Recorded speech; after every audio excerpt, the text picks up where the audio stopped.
खरातला दुसऱ्या गुन्ह्यामध्ये न्यायालयीन कोठडी सुनावण्यात आलेली आहे।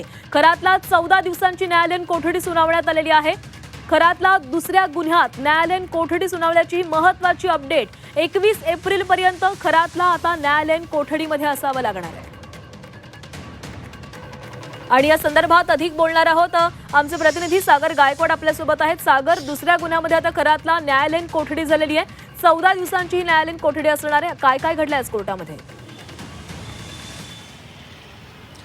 नक्कीच खरं तर काही वेळापूर्वीच न्यायालयामध्ये SITचं पथक हे पोहोचलेलं होतं। VC द्वारे अशोक खरातला न्यायालयामध्ये उपस्थित ठेवण्यात आलेलं होतं। मात्र यावेळेस आता दुसऱ्या गुन्ह्यामध्ये अशोक खरातला न्यायालयीन कोठडी मिळाली आहे। ही 14 दिवसाची न्यायालयीन कोठडी आहे। मात्र लगेचच SITने तिसऱ्या गुन्ह्यामधली जी ताब्यात घेण्यासाठीचा अर्ज जो आहे तो न्यायालयामध्ये दाखल केलेला आहे।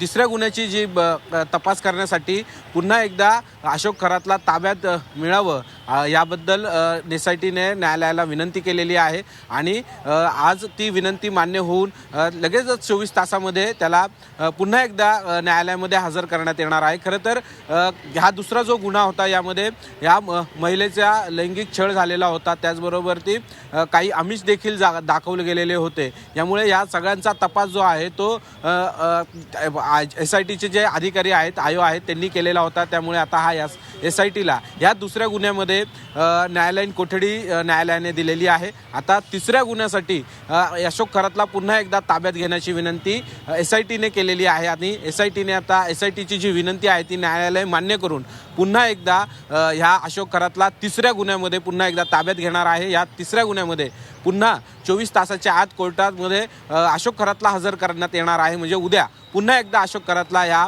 कोर्टामध्ये हजर करण्यात येईल। तिसरा गुन्हा जो लैंगिक अत्याचाराचा आहे त्याबद्दल पुन्हा एकदा न्यायालयामध्ये सुनावणी पार पडेल आणि पुन्हा एकदा पोलीस कोठडी मिळते का हे पाहणं देखील महत्त्वाचं असणार आहे। पण आता सगळ्यात मोठी जी बातमी आहे ती दुसऱ्या गुन्ह्यामध्ये अशोक खरातला 14 दिवसाची न्यायालयीन कोठडी देण्यात आली आहे। नक्की सागर, धन्यवाद दिलेल्या सविस्तर माहितीसाठी। तर येत्या 21 एप्रिल पर्यंत खरातला न्यायालयीन कोठडीमध्ये असावं लागणार आहे। कोर्टानं त्याला 14 दिवसांची न्यायालयीन कोठडी सुनावलेली आहे।